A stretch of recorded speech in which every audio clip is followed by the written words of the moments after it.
stop. Visitor's car parked straight on to the left. I'm Henderson. The key's in the dash. When you switch off, give it a push before taking it out, will you?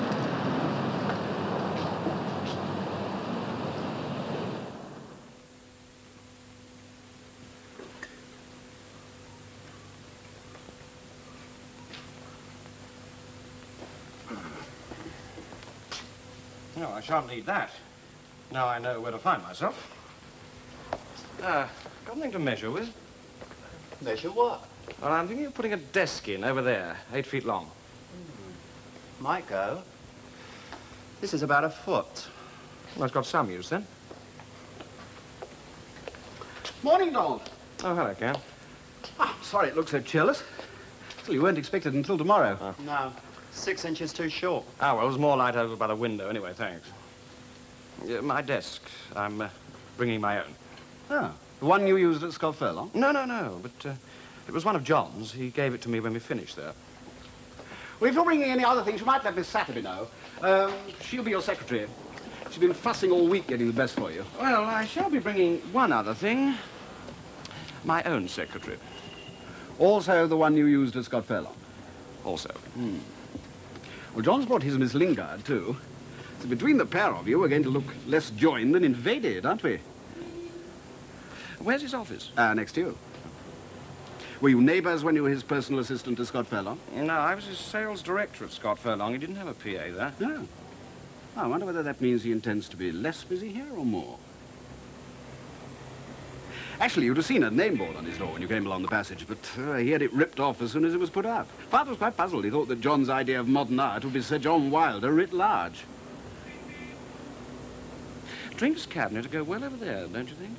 Quite well. I've never discussed art with John. I doubt if anybody else has. But his idea of a joint managing director is somebody whose whereabouts everybody makes it their business to know. Name boards are for the obscure, seldom consulted and often forgotten. Do you have one? I'm also next door, but that way.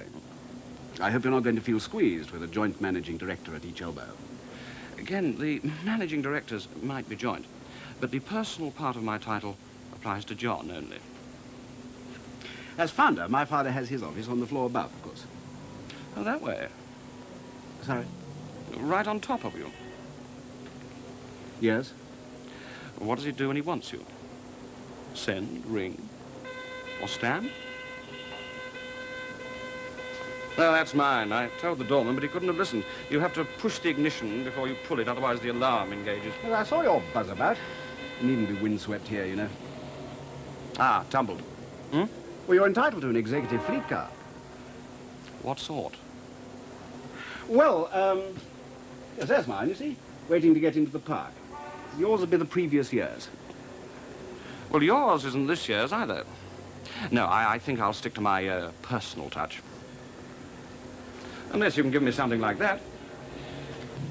Which happens to be John's. Really?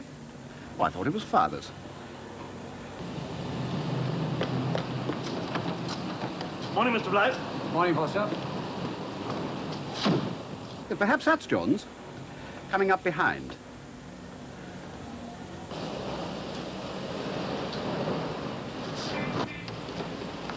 Morning, Sir John. Morning, Foster.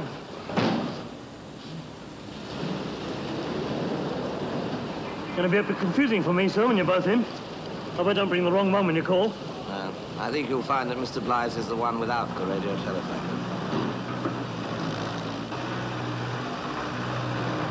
What's that? A PQM-48 hydraulic excavator. Oh, it will be if Father approves the modifications he's asked for. Yes, he's thinking of buying 20. Oh? How many were you thinking of buying? Well, before John came here, you were sole managing director. I should have thought a buying decision of that magnitude would have been yours, not your father's. Apart from being the founder of Bly Construction Limited, which is why it bears his name, and still a director of the board, my father's ability to make roads is probably as great as John Wilder's used to be in getting government funds to develop military aircraft that were never put into production. Well, I should think John will want to know why you're buying road-making equipment at all, when the government's road-making program has been cut back. As a member of the National Motorways Council, my father no doubt feels justified in cultivating certain well-informed expectations.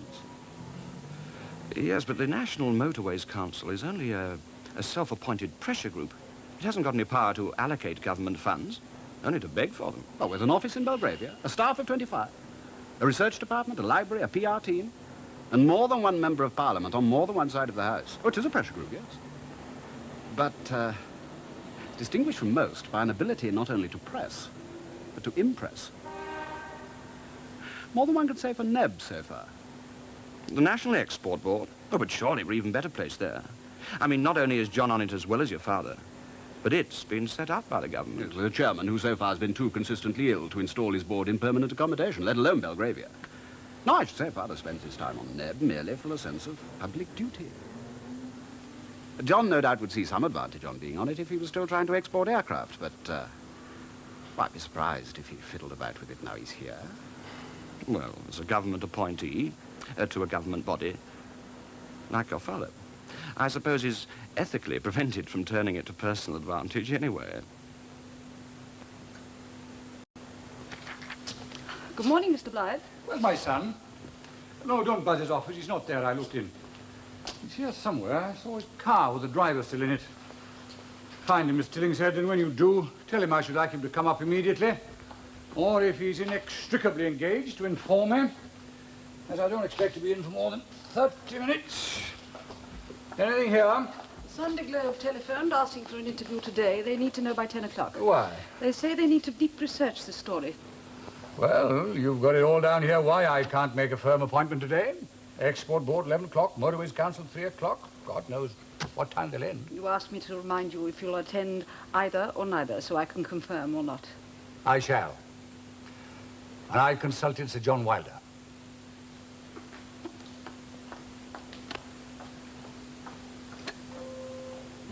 Miss Lingard, Mr. Blythe, Sir John isn't in yet. You are expecting him? Yes, any minute. Ask him to see me, please. Yes, Mr. Blythe. Good morning, Miss Lingard. Good morning, Sir John. Mr. Blythe just buzzed. Mr. Caswell Blythe, that is. Oh, you need never specify which. Mr. Blythe here is Mr. Blythe. His son is Mr. Ken Blythe. When Mr. Blythe telephones, he never says who he is. Mr. Ken Blythe always does. Yes, thank you.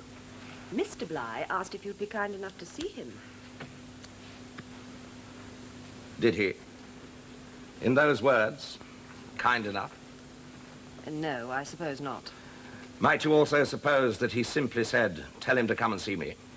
Ask, to be exact. Continue to be exact here, Miss Lingard, as you always were at Scott Furlong. He also said please.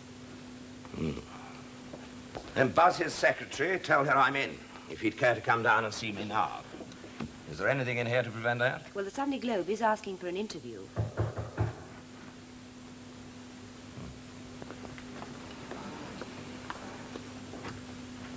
Oh, hello. Can I try the track? You're a day early. Come in. Planning the furniture. Now, be sure you get an intercom fix so you can buzz Miss Lingard whenever you want to come in and see me. Knocks on interconnecting doors are liable to give strangers the impression that they're in a wrong sort of hotel. Is that all? Hmm? The Sunday Globe. Oh, yes, they'd like confirmation by 10 o'clock. One of those deep research stories, is it? They didn't say. Well, I can't see any other reason for such a hurry. They've noticed about Neb, of course, the National Export Board. Noticed what?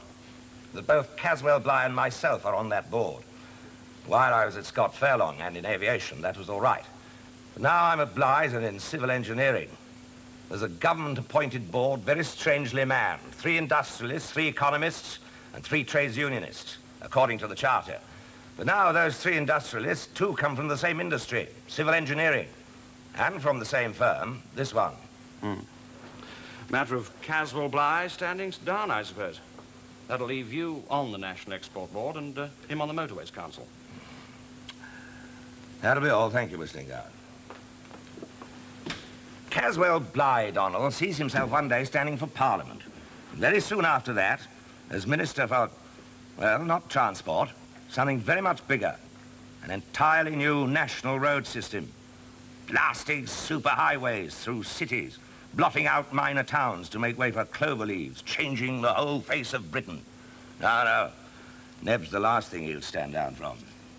But Neb's got nothing to do with the domestic scene. It's to do with exports. It's to do with this. Lord Scaife, the chairman, was appointed because he was acceptable to both sides of a narrowly divided parliament. He's a stopgap. He's old, he's sick, but he's a good administrator. Once he's got the board running smoothly, he'll go. And that's when Caswell Bligh hopes to take over. Ah, then you'll resign. Do you recommend that step? Well, John, I could understand your interest in Neb while you were in aviation, but what have you got to export now? The ability to provide roads, dams, bridges for any country in the world, which will give a proper contract in return for a firm tender. But, John, the whole history of Bligh's has been, well, here. It's hardly ever taken a foreign risk. Airfields, ports, in Africa, Borneo, Brazil. What? Anything the term civil engineering can cover. I'm not quite sure where to start yet. I can still hear those aircraft jamming them. But I want technical and field reports from you. Engage what staff you like and travel them. I look into the tendering side of things and into the government assistance side. Government assistance to encourage exports. Government assistance strongly proposed by the National Export Board. Whether there are 2 directors of the Bligh organization on it or a dozen. That is Caswell Bligh compromising on protocol. That is on who goes up or who comes down. Don't go. Yes, Caswell? John, I'm a little alarmed concerning some press interest. The large question, of course, is whether you and I can both ethically remain on the National Exports Board. And the small? Oh, that until we can discuss it thoroughly, perhaps we should try and avoid being photographed or interviewed while jointly attending any of its meetings. This morning's, for instance. Were you going? Only provisionally. It's merely to accept Lord Scaife's proposals concerning a permanent address. I can't see there'll be any grounds for any argument. I wasn't going to let it cross anything important either. Perhaps we should both refrain. After all, if one of us is interviewed, it's as bad as both. I agree, depending on which one of us you mean. Well, either. Thank you, John. Does he always speak as if he's got an audience? No, perhaps he had one. Henderson was going in to see him as I left. Yes? Miss Weldon of the National Export Board has telephoned, sir. She regrets that Lord Scaife is indisposed, and this morning's meeting will have to be postponed. Short notice, isn't it? Most of the out-of-town members will be travelling in. Yes, Miss Weldon said she was trying to catch whoever she could. She's asked to be switched down to Miss Lingard, of course. Miss who? Sir John's secretary. Ah.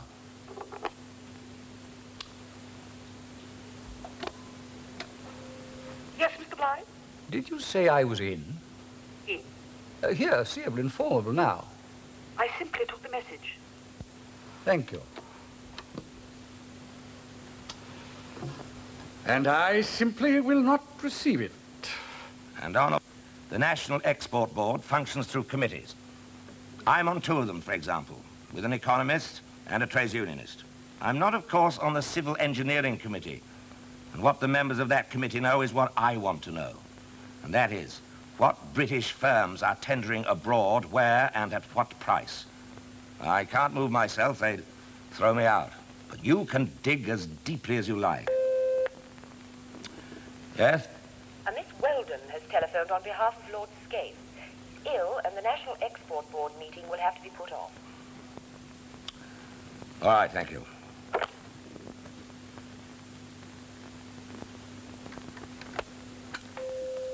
Yes, Sir John? Miss Lingard, did you say whether I was in?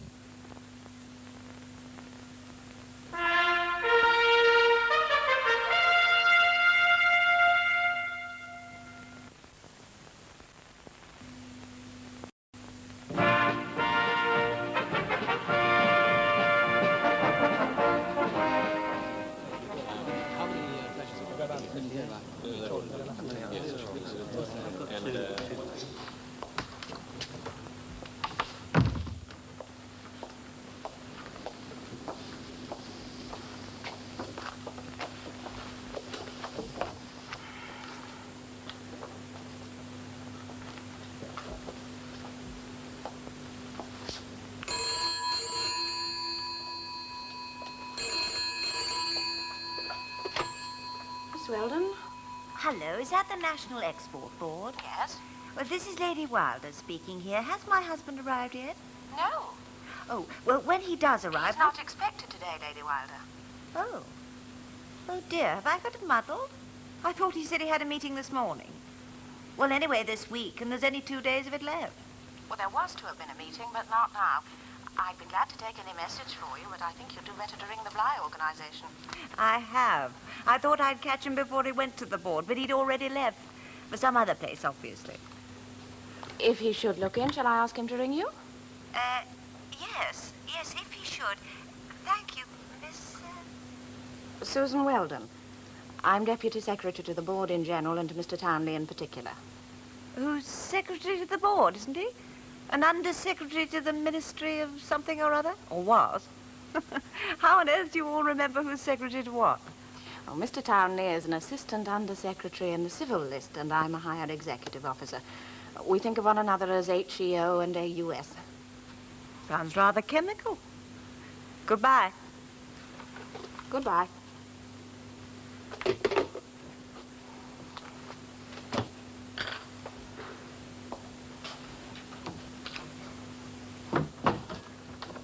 Good morning, Miss Weldon. Can you do this? I'm sure I don't know.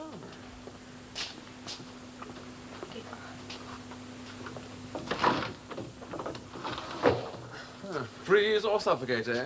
I shall also be glad when we move to more permanent quarters. Is today's last meeting going to delay that? No. Did you get on to them all? Only those that were in London. The others were already on their way. Well, that means, what, 5 of them trooping in and having to be told in repetitious tedium with apologies. Manage it, will you? I've got rather a case for. I'd particularly like not to encounter Sir John Wilder or Mr. Bly. I'm not expecting them. Their secretaries were in, and as nothing was said to the contrary, I assume they were. Good morning, Townley. Good morning. And Miss Weldon. Let me help. Oh, just on my shoulders, thank you. I'm not going out. It is cold in here, isn't it? Worse than outside. Still, not for long, according to today's agenda. Bob here yet, Townley? No, he can't take the chair today. Miss Weldon tried to get a message to you. Oh? Why? He's ill. No, I mean, why did Miss Weldon try to inform me? Nothing serious, I hope. Oh, it's his usual cold snap 5 reciters. It's damn painful. Are we all to receive morning progress bulletins in future? Well, I asked Miss Weldon to inform each member so that his time might not be wasted. The vice chairman can't attend either, you see, so there will be no meeting. But you read the Financial Times. Our vice president was reported to be returning last night. You could have notified him. Or was the newspaper mistaken? Well, I can assure you he'll not be taking the chair today in Lord Scaife's absence. Oh, why, Colin? Lord Scaife has indicated that he wouldn't like him to. Why?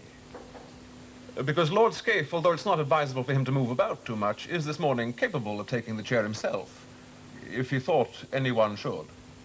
Why did he decide only this morning that no one should? It was only this morning he was asked for an interview by the Sunday Globe and a news agency. There were several press photographers below when I came in. I hope they didn't bother you as much as they did me. I came in through the mews. You saw them as you drove out?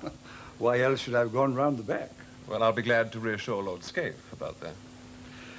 Which of us is he inclined to feel should resign?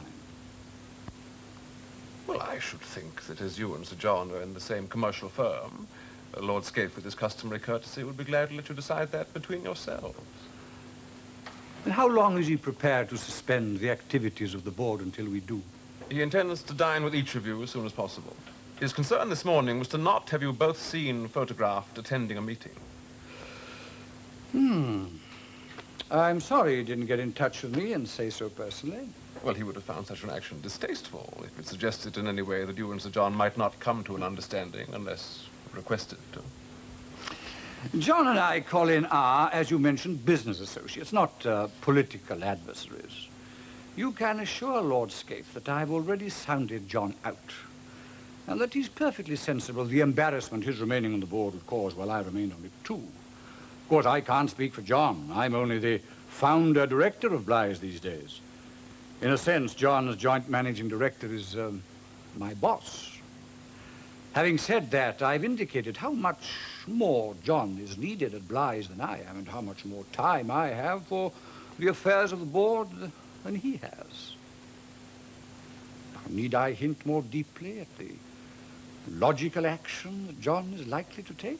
I'd be glad to assure Lord Scaife about this. Might Sir John be coming in? And if so, might I ask him to confirm, or the sooner there's a press announcement? Oh, no. If Miss Weldon tried to get him at Bly's, he can't be coming in. I know he was going there, so he must have got her message. When do you have morning tea? I don't. You're a civil servant? Even so. Then I shall invite you to a little shop I know. If you stay here, you'll only have to receive 5 or 6 meeting-list members and be put to the boredom of saying the same thing to each. We can walk. Where is it? Oh, across the road round the corner, Fisby Place. Except we both better go round the block. Oh, no, there's no point in using back doors now. If you're not ready to give the chairman a definite undertaking, surely you aren't thinking of giving one to the press. Well, that really would violate normal procedures. No, I don't think there's any harm in letting the press anticipate the truth. It'll quite kill speculation of their own sort.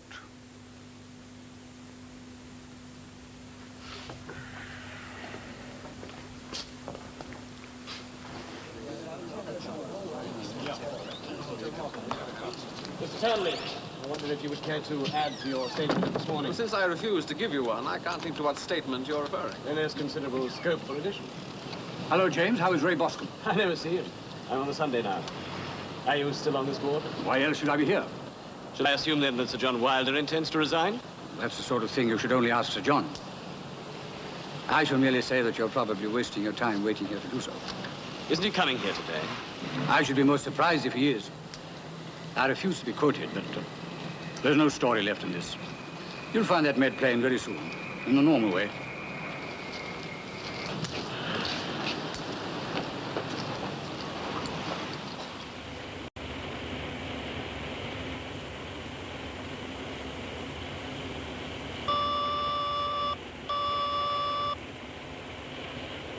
Yes, Miss Lingard?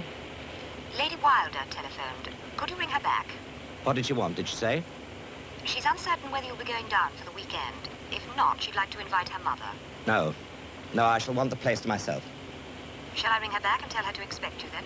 Yes, and I shall be bringing Mr. Henderson with me. Sir. Yes, Bissett? While you were speaking, sir, I drove past the board. There are pressmen outside. Do you want to be seen by them? Well, why not, Bissett? Mr. Bly's driver has been told there's a muse. You could use that if you prefer to. I don't. Today.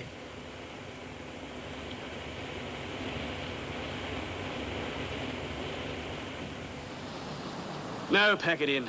I'll try Bly Construction. If he is resigning, he won't say, of course. It'll have to come from the board. And a picture of him at Bly's.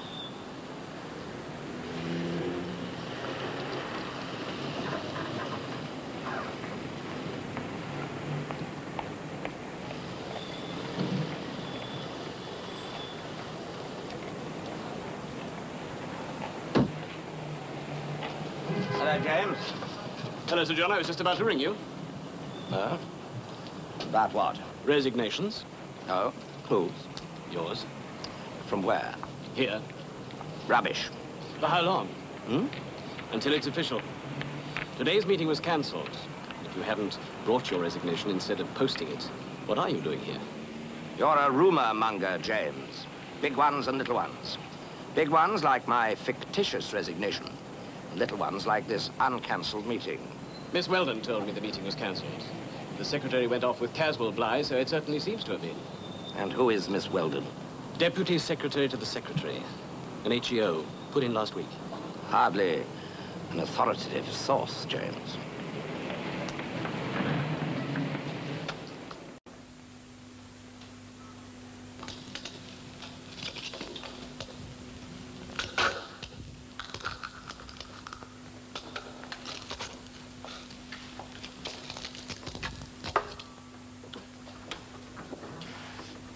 Good morning. Oh, good morning. Do you know anything about these? Are you Miss Weldon? Yes. Made a sort of clicking noise and they went out. I'm Sir John Wilder. Yes, I know. I'd hoped I got in touch with you. Can you get with a plug? Well, I shouldn't worry over much about the heating. After today's formalities, we shall be moving next week. Well, today's formalities aren't going to take place, Sir John. We've neither a chairman nor a vice-chairman. Well, that's why I rang your secretary. I'm sorry you don't appear to have got my message. Did the other members get theirs? Unfortunately, no. When those who didn't get your message arrive, will you tell them that I'm in the assembly room? I'll take the chair. You can't. Since there's not likely to be any controversy over a tacitly agreed shift to better quarters, I can see no reason why I shouldn't. Oh, there is. Mr. Townley, as secretary of the board, was quite certain about it. I've been informed by the press that Mr. Townley is out. In his absence as a member of the board, I can hardly be expected to take much notice of him at second hand. I'm afraid, Sir John, you'll have to take notice of the Charter, Section 3, Article 4, Clause 9, procedure. What has that got to do with it? It lays down that in the absence of the chairman, the chair is to be taken by the vice-chairman. That is only by the vice-chairman. I know what it lays down, Miss Weldon, and what it does not. Your reading of it... I was voicing Mr. Townley's. Whoever's. Under abnormal conditions, with neither the chairman or the vice-chairman present, there is nothing specifically laid down in the Charter to prevent any other member from taking over. It's implicit. That is a matter of opinion. What is not is that it is not explicit. I've never been able to follow double negatives. As an HEO here in the new one, I do not require you to follow anything except my assumption of responsibility. Whoever takes the chair this morning, I want it taken. As soon as the other members arrive, simply tell them where they can find me. In the assembly room. Would you please wait a moment, Sir John? Miss Weldon? Yes, you have. On the contrary, Mr. Leash, you can't be late, because there's no meeting to be late for. Lord Scaife is... Yes, again. Yes, I shall. Thank you. Goodbye. Just one moment, I want to speak to him. Well, he's hung up. Call him back. Well, I don't know how to. He was speaking from a public call box on a station, and he now intends to return to the University of Technology in Birmingham. And that means, Sir John, that not enough members can be expected to arrive now to constitute a quorum under Section 3, Article 4, Clause 10, whatever Clause 9 may be taken to mean. What were your duties in the service before you came here? Those I have now. I'm a research economist. Then you've exceeded them. Were you happy in your former appointment? Yes. Then you can look forward to being sent back to it. Oh, Sir John. Lady Wilder telephoned. She asked, would you ring her back? Thank you.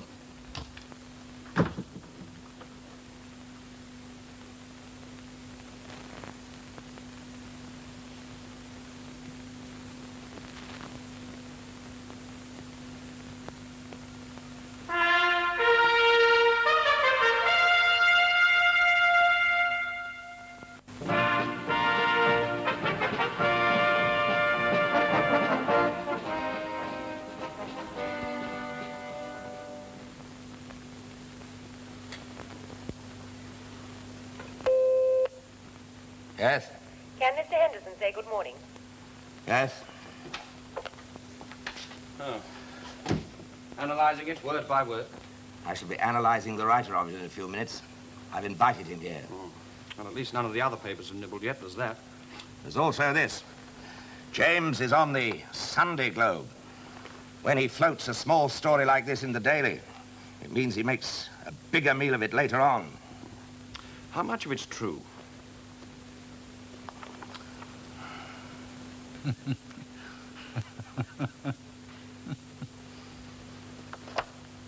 I can't complain about James.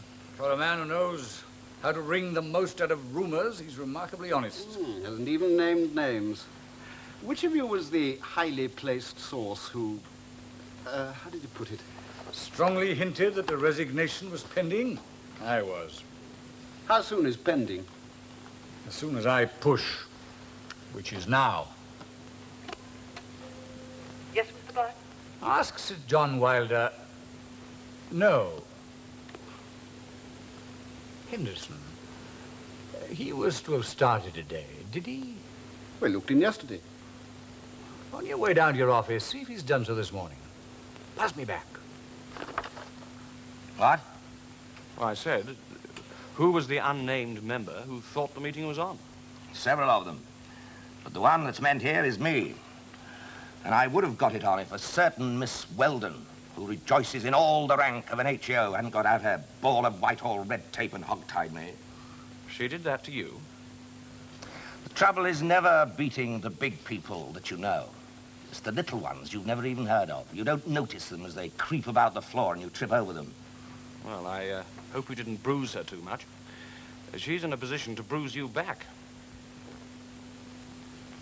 What do you know about her? She's new to the board. Yesterday you told me to dig into the Civil Engineering Committee. I dug. And I found Miss Weldon at the bottom of it. She's Deputy Secretary to the board and particular secretary to that committee. And in that position, John, even if she is only an HEO, she has at her fingertips, this time of that, more information regarding the economy of this country, so far as exports are concerned, than anybody, including the Chancellor of the Exchequer. Because all the evidence placed before the committee and all the decisions taken thereon by the committee go through her hands for drafting. She knows what you want to. She's a civil servant. Her job in life is to withhold information from those people who can make the best use of it. No man in his senses would try to get anything out of her. On top of that, she's a woman. Add to Whitehall obscurantism, plain bitchiness. James is late. In your place, John, I wouldn't be too impatient. If I want to keep my place on the export board, I have to see that man before Bligh does. Then we'll leave early for the weekend. Well, it can't be me. And I did have the intercom put on. Well, whoever it is will have to be disabused. I'm the only one allowed to knock on this door. Good morning, John. I came down to welcome your Henderson, but he doesn't appear to have turned up. I must say I can't blame him. Apart from the intercommunication set, the place is most inhospitably bare. Well, having said that there's not enough furniture in here, how long before you propose to say that there are too many members from here on the National Export Board? Now. And having read this morning's Globe, I shall add that one of us should leave as soon as possible. You appear to have said that already. Twice. It's an opinion generally held. Yes. But until this morning, it didn't specify the identity of the man who should go. Well, I thought, John, that after our brief discussion yesterday... What discussion? Well, I buzzed you. Yes, and I agreed we should discuss it. Later. I certainly didn't advise you to go off to a meeting you knew wasn't on and create the impression in Townley's mind and therefore in Lord Scaife's and in the Globe's mind and therefore in the public's. The impression that I'd told you I'd resign. But I didn't advise anything either, John. Certainly not that you should hurry off to a meeting you knew wasn't on to try and get it started, merely to establish that you were still on the board and I wasn't. No meeting was held. No. And I regret that you took such an extraordinary step and were humiliated. It was an impulsive action, the action of a man suddenly changing his mind, and Bob Scaife likes consistent people. And so do the public. At present, John, it's open to you to offer your resignation. Yes? Sir John? Yes, is he here? Yes, if you mean this. Yes, I do. Put him in my office. And Mr. Henderson? He can entertain him. You were saying? That surely it's better for you to offer your resignation than to have it required. And after yesterday, it seems to me its requirement is only a matter of time. I agree. After yesterday, it does. That is why I think we should both go into my office and deal with James Hopton of the Globe without delay. He's waiting. I congratulate you on your decision, John. Or should I say on confirming my expectation of it? But do you think that we should see the press before an announcement is made by the board? With Scaife ill, there'll be no announcement this weekend.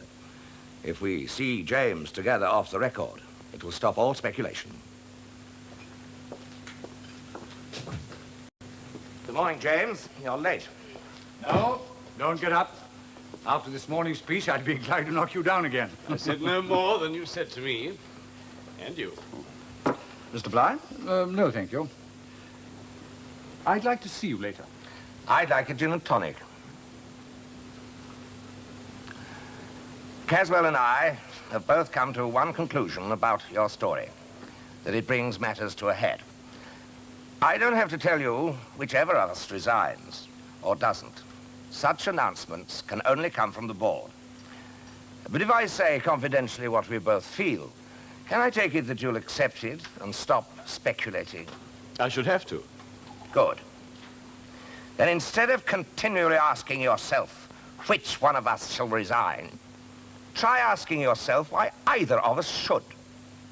We were both appointed to the board before we shared any common commercial interest. You'll be the first to know that I never expected to lose control of Scott Furlong. My arrival at Blythe was entirely unforeseen. Agreed? Yes, but that hasn't been suggested. What hasn't? Well, that you both conspired to corner the industrial representation on the board in order to promote your own commercial interests. Then why suggest it now? Now? Why make possible libelous insinuations? What other possible basis is for the fuss you're kicking up? I'm not kicking up a fuss. I'm merely reporting one. It's a simple question of you both now being in the same industry and therefore... Not to be trusted. What? Not to be trusted to do a job for the government without feathering our own nests. And tell me how. How? How we do it. I am not on the Civil Engineering Committee of the board, neither is Caswell. Are you implying that we'd spy on the Engineering Committee? Or that the members of that committee are not to be trusted either? Or that we buy information from them? I take it that neither of you intend resigning then. If either of us let one of us, it would be a rather devastating expression of the opinion we had of each other's integrity, wouldn't it? You haven't spoken. If, after what Sir John has said, any comment is open to me, I should be interested to hear you say what you think it might be. You might also consider this, James. Caswell and I work together. Each of us would be the last to claw the other down. Yes. Good morning. Good morning. Oh, another? No, thanks. You've forgotten yours. Hmm? Good morning. Well, shall I wash up before we go? What? Well, you obviously didn't want it. Pamela is expecting us for lunch. You go on ahead. I'll be there in time for dinner. Miss Lingard? Yes, Sir John. Get my car for me, will you? I want to go to the export board. It might be better, you know, if you told Townley while Bligh was present. Otherwise, he might still wriggle out of it. Townley is in the Isle of Wight, seeing the vice chairman.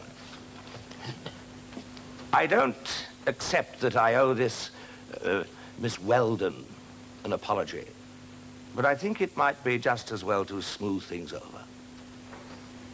I thought you said nobody could expect to get anything from that woman. I did, but I hadn't considered that she might want to get something.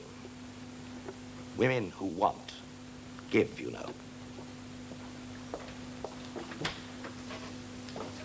Cream, sugar, lemon, or nothing? I merely asked to ask. I know which you prefer. You know, before John went to Blythe, I foresaw he'd use the London flat more often. What I didn't foresee is that I'd so soon feel exiled here, without benefit of journey. Oh, well, he's bound to get a larger flat in town. Well, the one we've got now is big enough. You know, it'd excite no interest in me if you told me he'd bought St. James's Palace. Well, Don, what shall we do tonight? Oh, he'll want to work. He won't be here to. Oh, he will. After dinner, he wouldn't have said so unless he meant it. Never mind what he means, old faithful. Mind what Miss Weldon does. Well, I've told you about her. She's politics, nothing else. Probably lank, 40, and frigid. She can't be. He'd never have taken the trouble. He'd have sent you. Pamela, John's clinging onto the board by the skin of his teeth. The last thing he'd think of doing at this moment would be to start up with a civil servant working on it. That sort of gossip could slay him. Her too, I trust. Well, she couldn't consider it. Professionally. You know, Don, Before you came down here today, I rang Bly's. At Bly's, they told me John had gone to Neb. At Neb, I asked for Miss Weldon. I was told that Miss Weldon was working at home. Question, where is Sir John Wilder now? You are allowed 1 second and can choose from one answer.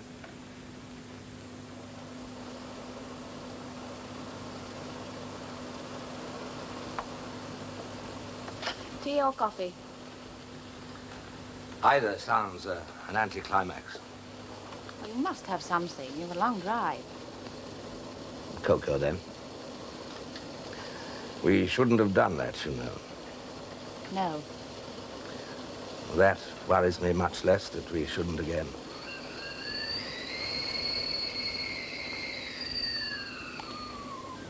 Shall I take it that we shan't? Oh, it would be damn silly, I'm afraid.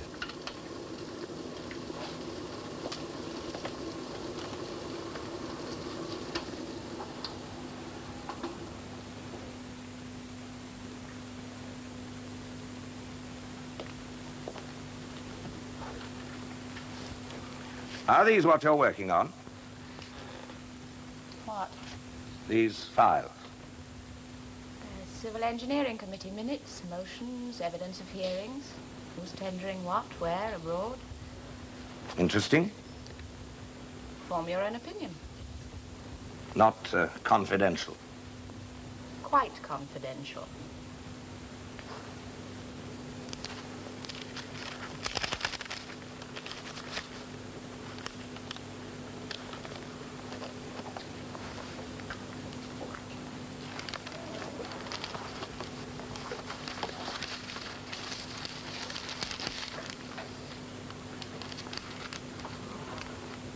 Susan, if I said I wasn't going down to the country this weekend,